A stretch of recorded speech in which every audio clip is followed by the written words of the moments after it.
Jo, cool, Mann, cool.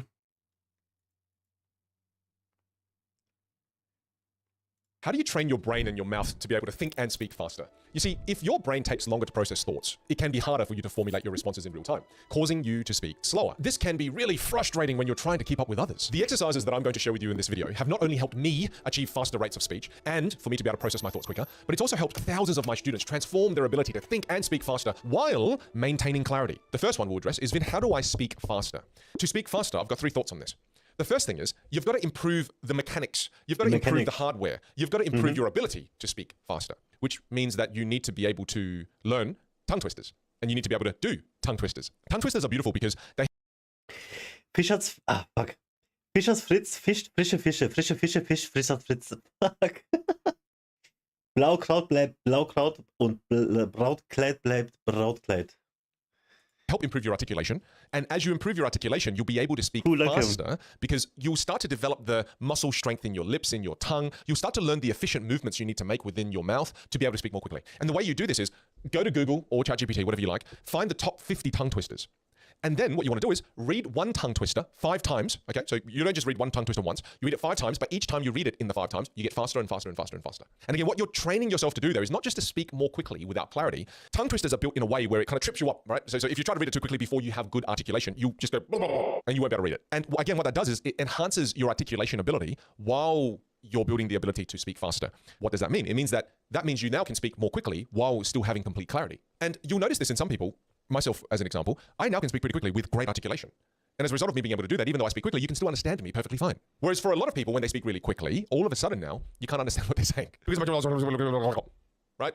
And again, that's an over-exaggerated example of what happens to people, but basically that's what happens. And then it just sounds like they're mumbling. Not throwing shade at mumble rap, but there are times when I listen to mumble rap and I go, I have no idea what that person's saying. Don't get me wrong, the mumble rap it's catchy, but I'm just saying, what are you saying? Lifestyle. Just mumbled and it said one word. And again, it's because the articulation in those moments, it's really poor. Now, the second thing that I would recommend is I'd recommend you looking for a 300-word story. Okay, so look for a 300-word story, grab the 300-word story, start reading it, and stop at the 1-minute mark. All right, so you just get a timer, you've got the timer, you press start on the timer, and then you just read the story. And then once it gets to 1 minute, stop. And then mark in the story where you've stopped, and now count how many words you were able to read. Now, once you've done this, you will essentially get your average rate of speech per minute. So the first time you read it, you go, oh, wow, I got to about 100 words per minute. Cool, great, no worries, that's okay. That's just where you currently are. Now, the next time you do this, I want you to start adding an extra 10 words to that average speaking rate. So you want to get to 110 words. So read a little bit faster. And then the next time you do it, start your timer, and then now read with a little bit more speed. And then you'll do it, and you go, oh, wow, I got to 120 words per minute. Great. And then the next time you do it again, try to get to 140 words, 150 words, 160 words. And this is how you can intentionally practice rate of speech. And you can literally measure your progress. And if you find yourself, oh, I'm still struggling, I can't get past 120 words, then now I want you to sit and reflect. What's stopping you from being able to do that? And you might find that, oh, I find that my mouth can't keep up. Okay, back to the tongue twister activities. So start with that. That's the second activity I want you to try. Now, the third thing is breath control. The most common problem is when you have poor breath control, the key area that people suffer in that causes them to speak more slowly, it's that they're expelling too much breath per word. So if I'm too breathy when I speak, it forces me to... Also in meinem Fall will ich nicht schnell reden, sondern einfach schneller als langsam reden. Weil ich sonst langsam rede, verstehst du? Zu langsam. Ich will schneller denken und schneller reden können. Verstehst du? Weil meine Baseline ist hinterher. Weißt du, was ich meine? Quasi, ich versuche aufzuholen. Slow down because I have to take more breaths when I speak, right? And I'll give you an example. If I'm using lots of breath per word, I can go, hi everyone. I just want to be able to share with you a few thoughts that I have. Notice how I'm very breathy. You want to control the amount of breath that's escaping your mouth. And psychologically, you want to think to yourself, I want to let the breath ease out of me, not just be pushed out of me. I want to be able to control the breath that comes out. Here's the cool thing that happens, because if I take a deep breath now, if I really control the amount of breath that's coming out and I support each word with just the right amount of breath that comes out of my mouth, I'm able to speak for an extended period of time without taking a breath. Like I can just, for an example, keep going with this. This is just one breath that I've just taken before, and I can still go with this breath. That's you being efficient with your breath control. One of the things you should practice if you want to get really good at breath control is just taking a deep breath and making an S sound. So you take a deep breath, you make an S sound until you run out of air. And you go like this.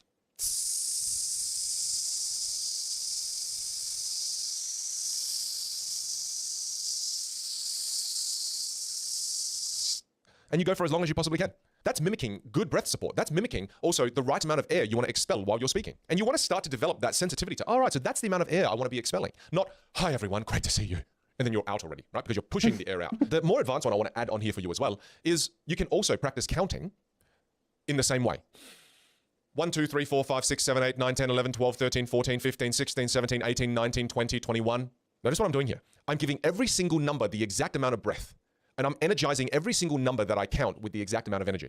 Whereas the biggest mistake that most people make is, this is what they do. They start really breathy, and then after that, they're trying to continue to count or speak, and then they start to strain their voice. 1, 2, 3, 4, 5, 6, 7, 8, 9, 10, 11, 12, 13, 14, 15. And then all of a sudden, you get that croaky voice at the end of it. It's called vocal fry. Now, if you notice it, again, it's invisible until you see it. I love all these now that you see it, you can't exercises. unsee. It's so good. But the thing that Vin That's does really exactly well what is I'm I looking for. energize every single word in the sentence, including the last. proper And as you practice this exercise. as well, it allows you to speak more quickly, but do so in a way that's influential and engaging. Hey, I hope you're enjoying the video so far. And I just want to say that if you're watching the video up until this point, it seems as if you've developed a little bit of an itch and you may want to take your communication skills to the next level. And if you do, I run free communication masterclasses for 2 hours where you can join me for free and learn in a structured way. Check out the pinned comment below, click the link, sign up, and let's learn together. Anyway, back to the video. Moving to the second part of the question, and it's how can I think more quickly? Now, this is a loaded one too, because there are so many different ways in which you can think more quickly, but I'll give you my top 3 thoughts. The first overall thought that I want to share with you is this.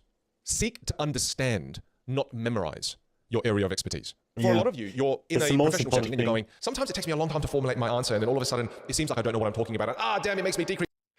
Because if you don't know, then how can you convey a thought about what you want to talk about? You don't, if you don't know what you're talking about, right? It's my credibility and I feel lame. And this is a question people often ask me. How can I think quicker on this particular area? Often it's from people who are fairly new to an area of expertise. They're fairly new to a job. They're fairly new to this career. They're new to an industry. When you fully understand something, you're not having to go, wait, what was the answer for this again? Wait, you don't have to go into that part of your brain where it's memory retrieval, right? If you want to become quicker at being able to answer people, you need a deeper understanding of that topic. You can achieve that by get 3 books on that topic. Go deeper. If you are in real estate and you are a realtor, maybe you should go grab 5 books. Understand more about developments if that's the area you specialize in real estate. Get really good with what the council rules are, what the county rules are, tax benefits of being able to do X versus Y versus Z, understanding how to work with banks, how to work with builders, how to work with contractors. Again, just really download all that information, get really good understanding and depth on it. Then once you've got that, then the second thing you need to learn is frameworks. Frameworks on how to communicate your area of expertise. Frameworks on how to communicate complex things. And the most important framework you can learn is the 3-2-1 framework. The 3-2-1 framework is, very simply, 3 steps, 2 types, the one thing. So when someone asks you a question, think in that framework. You could either pick, there are 3 steps to whatever you just asked me, there are 2 types of whatever you just asked me, or the one thing about what you just asked me is. I'll give you an example. This happens to me often because people sometimes will see me in public and they do know who I am and they go, oh, Vin, great to see you. Oh my goodness. Right? And I always love these interactions. They're beautiful. And then people always ask me a question, a loaded question. They go, Vin, what should I do with my communication skills? What should I do to improve my communication skills? And that's a loaded question because there are so many things you can do to improve your communication skills. But they're just asking me, what should I do, Vin, to be able to improve the way I communicate? And then I've got the framework, right? There are 3 steps to improving your communication skills. There are 2 types, 2 ways to be able to improve your communication skills, or the one thing. Right? So in that particular example, I just would immediately go to the one thing. Because instead of my brain going, oh my God, there's so many things you can do to improve. What do I do? Do I talk about breath work? Do I now talk about articulation and the importance of that? Do I talk about tonality? Do I talk about vocal archetypes? Do I talk about storytelling? Do I talk about body language? Do I talk about active? Your brain's going to go crazy. So even though I have depth of knowledge, if I don't have this framework, my brain will just melt down. So instead of allowing the brain to go through a meltdown, I just pick one of the 3 in that framework. So again, I'm just going to pick the one thing. So I'd say to that person, hey, the one thing you should focus on as you begin your journey is self-awareness. You need to be able to become more aware of what your non-functional behaviors are. So all I'll get you to do is record a video of yourself and watch yourself back. Start there. I was able to answer that question in a moment with depth and clarity and also in a way that is simple and coherent. And then if the person wants more, they can ask follow-up questions. Whereas a lot of the times experts feel they have to give the other person everything. No, because if you gave them everything, you overwhelm them. No. The goal is to be able to use the 3-2-1 framework to answer the question. And often you go with the one thing because that's very powerful. And then if they want more, they'll ask for it. And then the final thing I would say that's going to be able to help you think faster is reduce the levels of anxiety and stress. Because when you are anxious and you're stressed, it impairs your ability to think clearly. And if you know you're going to be going into a situation that's going to cause you to be stressed and also going to cause you to feel lots of anxiety, then make sure you prepare. Make sure before you go into it, part of the prep work is breathing. And I know every time I say this, people go, oh my God, breathing is so lame.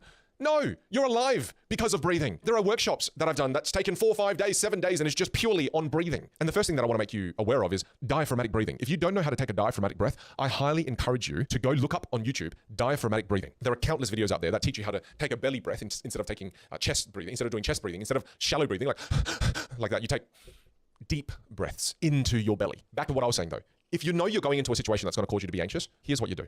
Do box breathing. Box breathing is this beautiful breathing technique that Navy SEALs came up with. And box breathing is essentially, you fully release all the air, then after that you breathe in for 4 counts, you hold for 4 counts, you breathe out for 4 counts, you hold for 4 counts. That's one cycle. Do 3 to 5 cycles of that. This decreases your level of anxiety, which allows you to have a clearer mind, which then enables faster thinking. Click this video up here to learn another powerful communication concept. And if you're ready and you want to learn with me in a more structured way, click this link here to join. It reminds you of practice and stuff. This was an amazing video.